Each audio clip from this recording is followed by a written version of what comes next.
हम न्यायालय के शरण में जाएंगे। माननीय न्यायालय जो निर्णय लेगी हम स्वीकार करेंगे। देखिए, पूर्व में क्या हुआ क्या नहीं हुआ वो सब कोई जानता है, किसने तोड़ा नहीं तोड़ा, किसने अकेले जाके चुनाव लड़ा, लेकिन महसूस हो रहा है, चूँकि मैं कह रहा हूँ ना कि बहुत सारे ऐसे सरकारी आवास उपलब्ध थे जहाँ आप कार्यालय के लिए ले सकते थे, लेकिन चिन्हित करके वन व्हीलर रोड ही लेना यह स्पष्ट दर्शाता है कि कोई तो है जिसको पशुपति कुमार पारस जी से बहुत परेशानी है।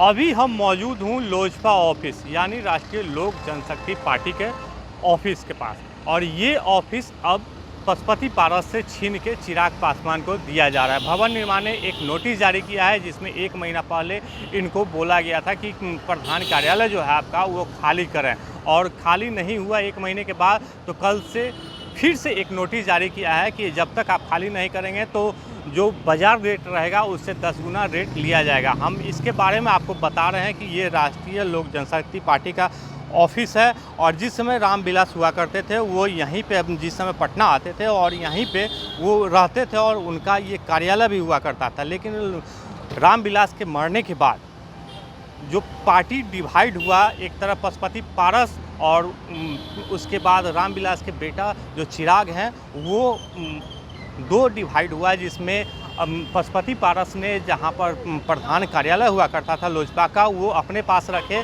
और उसके बाद चुनाव चिन्ह को लेके यहाँ पर उनके पास डिवाइड हुआ और वो कोर्ट गए, चुनाव आयोग गए, और उसके बाद वहाँ से 2 झोपड़ी हटा के 2 चुनाव चिन्ह दिया गया। जो चिराग पासवान के पास था है वो हेलीकॉप्टर छाप है, और जो पशुपति पारस के पास है वो सिलाई मशीन छाप है।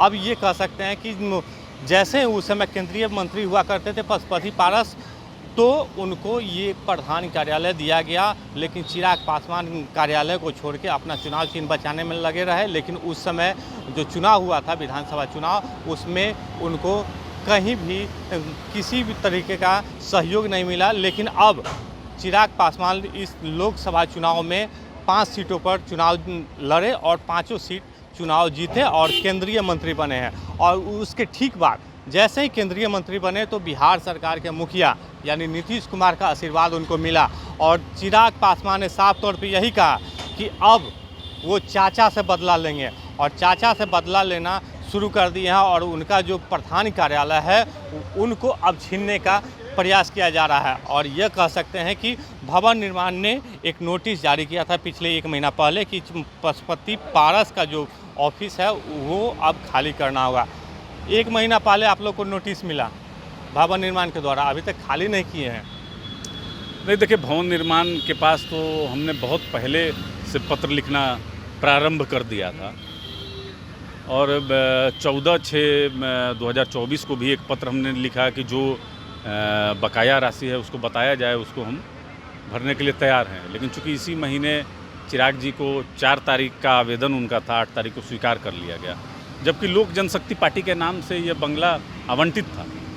अब वो मामला चुनाव आयोग में लंबित है और 2 रीजनल पार्टी वहाँ से निकली।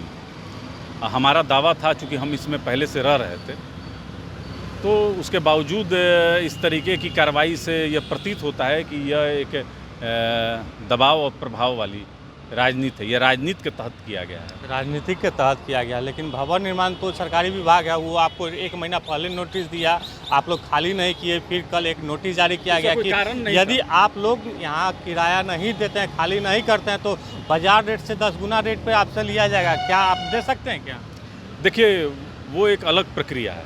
लोक जनशक्ति पार्टी का जब आपने आवंटन रद्द किया तो राष्ट्रीय लोक जनशक्ति पार्टी ने आपको आवेदन दिया कि राष्ट्रीय लोक जनशक्ति पार्टी के नाम से बंगले को अलॉट किया जाए। विभाग ने फिर हमसे ये जानकारी लिया कि आप रीजनल पार्टी हैं तो चुनाव आयोग का लेटर आप भेजिए। हमने लेटर भी भेजा, लेकिन उसके बावजूद विभाग ने किसी भी तरीके का संज्ञान नहीं लिया। संज्ञान नहीं लिया? नहीं लिया। आप लोग को क्या लग रहा है संज्ञान क्यों नहीं लिया गया? क्योंकि केंद्रीय मंत्री हैं और बिहार में जो नीतीश कुमार के खिलाफ वो चुनाव भी लड़े थे और उनके खिलाफ साजिश भी हुआ था, क्या अब उनका आशीर्वाद मिल गया क्या उनको? देखिए, अब क्या हुआ है इस पर तो हम कुछ ज़्यादा टिप्पणी नहीं कर सकते हैं। अलबत्ता पार्टी ने न्यायालय का शरण लिया है।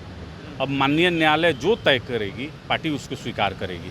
लेकिन मैं इतना ज़रूर आपके चैनल पर कहूँगा कि हमारे साथ न्याय नहीं हुआ है।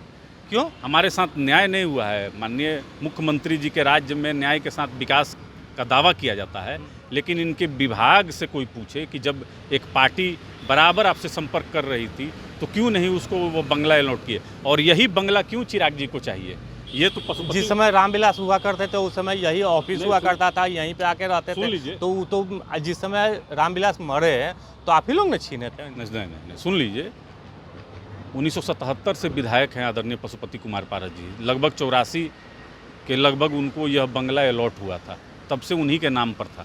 2000 में पार्टी लोक जनशक्ति पार्टी बनती है और राष्ट्रीय अध्यक्ष आदरणीय स्वर्गीय रामविलास पासवान जी होते हैं। तो ये बंगला शुरू से पारस जी के पास रहा है। वो ये गलत प्रचार ना करे कि बंगला स्वर्गीय रामविलास पासवान जी के नाम से कभी नहीं रहा है। वो पार्टी के राष्ट्रीय अध्यक्ष थे। तो यही बंगला लेने के पीछे का क्या कारण है, क्या मकसद है? चूँकि आप जानते हैं कि इस पटना में बहुत सारे ऐसे सरकारी आवास हैं जहाँ चिराग जी को ऑफिस चलाने के लिए दिया जा सकता था, लेकिन चिन्हित करके इसी को देना एक हमको लगता है कि बहुत हल्की राजनीति की गई है। इसको राष्ट्रीय लोक जनशक्ति पार्टी कभी स्वीकार नहीं करेगी। हम न्यायालय के शरण में जाएंगे। माननीय न्यायालय जो निर्णय लेगी हम स्वीकार करेंगे। क्या चिराग पासवान आप लोग से बदला ले रहे हैं क्या? जिस समय रामविलास मरे थे तो आप लोग पार्टी को तोड़े, यानी कह सकते हैं कि वो सब आरोप लगा रहे हैं बार बार कि पार्टी को तोड़ा गया, 2 डिवाइड किया गया, एक बंगला रखा गया, फिर चुनाव चिन्ह भी छीन लिया गया। आप लोग उस समय देखिए, पूर्व में क्या हुआ क्या नहीं हुआ वो सब कुछ जानता है। तो किसने तोड़ा नहीं तोड़ा, किसने अकेले जाके चुनाव लड़ा, क्या क्या हुआ, वो बताने की ज़रूरत नहीं है। वर्तमान में ये देखने से प्रतीत होता है कि एक जो बदले की राजनीति जिसको कही जाती है आप इससे महसूस कर सकते हैं। कौन बदला ले रहा है आप लोग से? अब कौन बदला ले रहा है? नाम खुल के नहीं, अभी तो हम नहीं बता पाएंगे कि कौन कर रहा है। तो नीतीश कुमार या नहीं, चिराग नहीं, या नहीं, पशुपति? लेकिन महसूस हो रहा है। चूँकि मैं कह रहा हूँ ना कि बहुत सारे ऐसे सरकारी आवास उपलब्ध थे जहाँ आप कार्यालय के लिए ले सकते थे, लेकिन चिन्हित करके वन व्हीलर रोड ही लेना यह स्पष्ट दर्शाता है कि कोई तो है जिसको पशुपति कुमार पारस जी से बहुत परेशानी है। तो आप लोग क्या करिएगा? हम लोग न्यायालय के शरण में गए हैं। माननीय न्यायालय जो निर्णय देगी हम उसको स्वीकार करेंगे। न्यायालय अगर बोलेगी तो हम खाली करके चले जाएंगे। तो ये थे चंदन जी। इन्होंने साफ तौर पे कहा है कि पशुपति पारस का वो आदमी जो इनको नहीं भाता है वो बदले की भावना ले रहे हैं। यानी अब पशुपति पारस का जो पार्टी है वो न्यायालय के शरण में जाएगा और अब न्यायालय ही उनका जिस तरीके से जो करनी है या न्यायालय कहेगी कि आप खाली करेंगे तो खाली करने का ऑर्डर इनको मिलेगा तो खाली कर देंगे, यदि यहाँ पर रहना है तो रह सकते हैं। यानी कह सकते हैं कि पशुपति पारस का जो पार्टी है वो न्यायालय की शरण में गया हुआ है और अब न्यायालय ही जो कुछ करेगा तभी चिराग पासवान को ये पार्टी मिलेगी। आलोक कुमार, 10 मिनट, पटना।